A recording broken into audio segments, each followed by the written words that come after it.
तो हम आगे चलते हैं अपने ईएनटी के नेक्स्ट टॉपिक में, एक्यूट ओटाइटिस मीडिया। तो हम मिडिल ईयर की डिसीज़ स्टार्ट कर रहे हैं। तो acute otitis media, chronic otitis media और फिर इसके कॉम्प्लिकेशन, ये सब अपन देखेंगे। तो सबसे पहले स्टार्ट करते हैं। जो सबसे पहला क्वेश्चन पूछा जाता है कि एक्यूट ओटाइटिस मीडिया के बारे में बताओ, इसकी definition, etiology, stages, clinical feature, management, complication, ये सब पूछते हैं।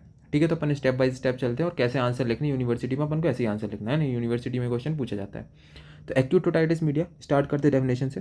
It is an acute inflammation of mucosa of middle ear, Eustachian tube and mastoid antrum. इन तीनों को मिला के बोलते हैं मिडल ईयर क्लेफ्ट। ठीक है, तो इन तीनों में ऐसा इन्फ्लेमेशन हो जाए, इनकी म्यूकोसा में इन्फ्लेमेशन हो जाए, उसको अपन बोलते हैं एक्यूट ओटाइटिस मीडिया।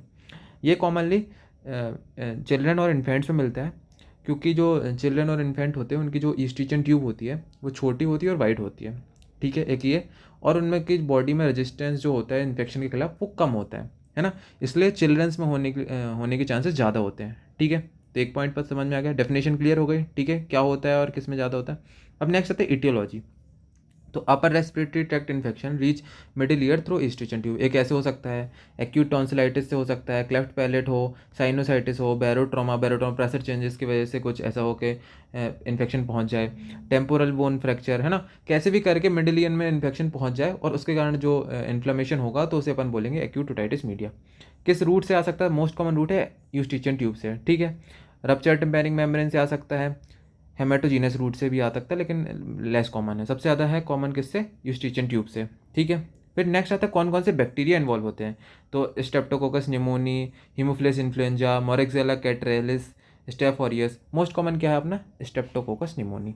ठीक है, तो ये हो गई इटियोलॉजी इसकी, है ना, कि कौन रूट क्या है, क्या क्या किस किस वजह से हो सकता है, रूट्स क्या क्या हैं और बैक्टीरिया कौन सा है। ठीक है, फिर नेक्स्ट आता है पैथोजेनेसिस या स्टेजेस।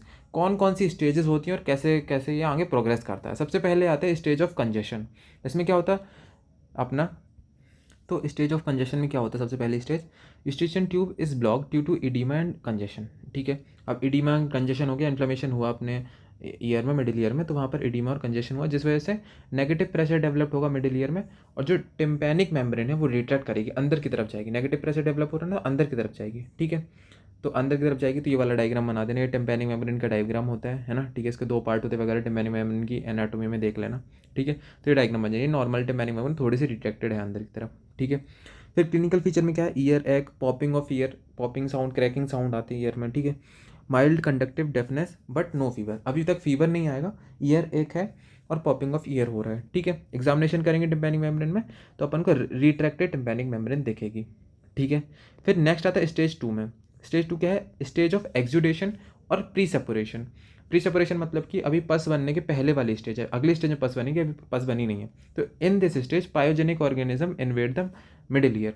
तो इस स्टेज में क्या होगा कि मिडिल ईयर में वो ऑर्गेनिज्म इन्वेड करेगा, इन्फ्लेमेशन चालू हो गया था, अब यहाँ पर ऑर्गेनिज्म आके इन्वेट करेगा, cause congestion of middle ear because of with formation of mucoidal exudate.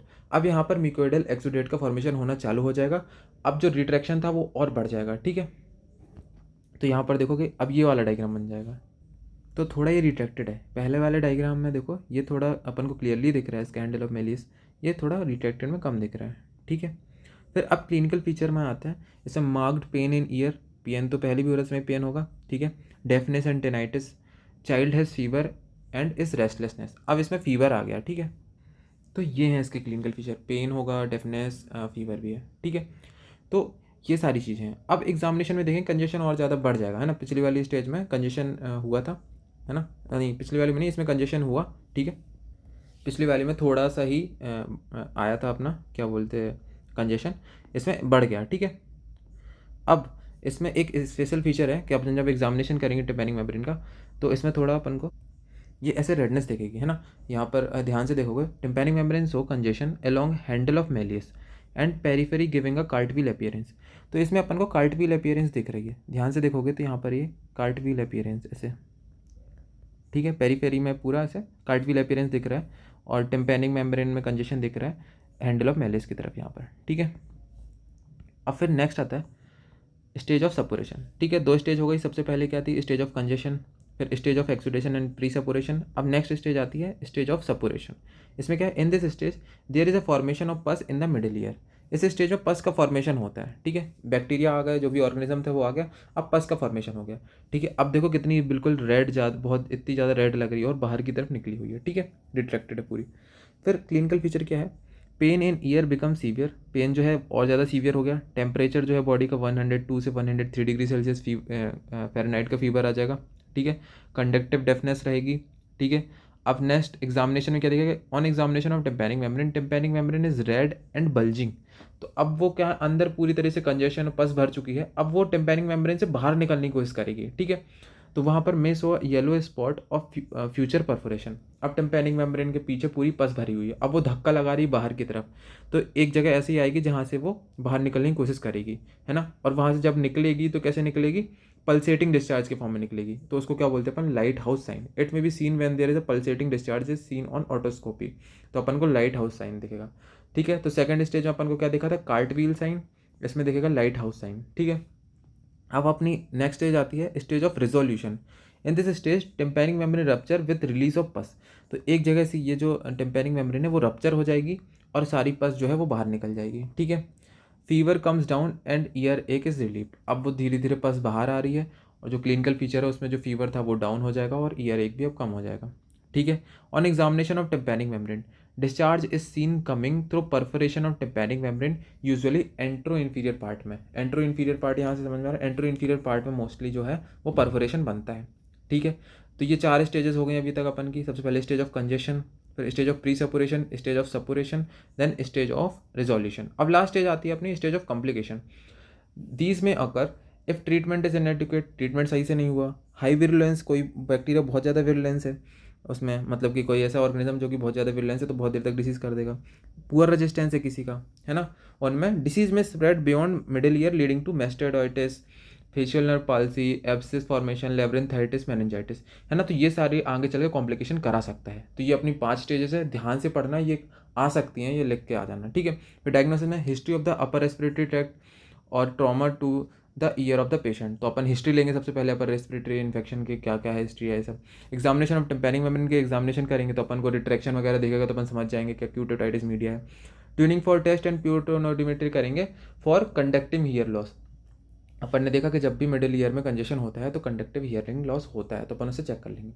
फिर नेक्स्ट आता है इसका मैनेजमेंट कैसे करेंगे। सबसे पहले अपन देंगे एंटीबायोटिक्स, जो भी ऑर्गेनिज्म है उनको किल करने के लिए एंटीबायोटिक्स देंगे। एम्पिसिलिन, एमोक्सिसिलिन देते हैं, ये डोज याद करना तो कर लेना फॉर 5 डेज, ठीक है। फिर नेक्स्ट देते हैं अपन डीकंजेस्टेंट, क्यों देते हैं, नेचुरल ड्रेनेज ऑफ डिस्चार्ज के लिए देते हैं, जो भी डिस्चार्ज इकट्ठा हो उसको निकालने के लिए। जाइलोमेटाजोलिन, ऑक्सीमेटाजोलिन, ये सब दे देंगे अपन, ठीक है। फिर नेक्स्ट देते हैं एनाल्जेसिक और anti inflammatory to relieve pain, ठीक है। तो एनाल्जेसिक और एंटी इन्फ्लेमेटरी देते हैं पेन से रिलीफ करने के लिए, ठीक है। फिर अगर इन सब से काम नहीं चलता है, अभी भी रिलीफ नहीं मिलता है, तो अपन क्या करते हैं, मायरिंगोटॉमी। मायरिंगोटॉमी क्या है, it is a treatment of choice and patient present with red bulging drum. अब क्या है कि पहले से जो टिम्पैनिक मेम्ब्रेन है वो बल्ज हो रखी है, तो उससे पस को निकालने के लिए अपन एक कट देते हैं। इसीजन इज मेड बाई मायरिंगोटॉम, ठीक है। मायरिंगोटॉम देखो कैसे दिखता है, ये है मायरिंगोटॉम, ऐसा दिखता है, ठीक है। मायरिंगोटॉम में अपन कट देंगे, मायरिंगोटॉम से कट देंगे अपन कहाँ पर, टिम्पैनिक मेम्ब्रेन में। यूजुअली कहाँ देते, एंट्रो इन्फीरियर क्वाड्रेंट में देते with the general anaesthesia. Relieve the pain immediately and drum heals quickly once infection subside. तो जैसे ही कट देंगे सारी पस बाहर निकलेगी और अपने आप ईयर ड्रम जो है वो हील कर जाएगा। तो अपन एंट्रो इन्फीरियर क्वाड्रेंट में कट देंगे ऐसे, ठीक है, और जो सारी पसें बाहर आ जाएगी और जो अपना टिम्पैनिक मेम्ब्रेन है हील कर जाएगी, ठीक है। तो देखो रियल इमेज ये है, ऐसे कट देते हैं और यहाँ से सारा जो पस है वो बाहर निकल जाता है और फिर टिम्पैनिक मेम्ब्रेन अपने हील हो जाती है, ठीक है। कॉम्प्लिकेशन क्या क्या हो सकते हैं एंड में, कॉम्प्लिकेशन बचते हैं mastoiditis, facial nerve palsy, petrositis, lateral sinus thrombosis, intracranial complication. तो ये सारी कॉम्प्लिकेशन है और यही था एक्यूट ओटाइटिस मीडिया। इससे ज़्यादा जानने की जरूरत नहीं है, इतना ही आप यूनिवर्सिटी में लिखते हो तो काम हो जाएगा। Thank you.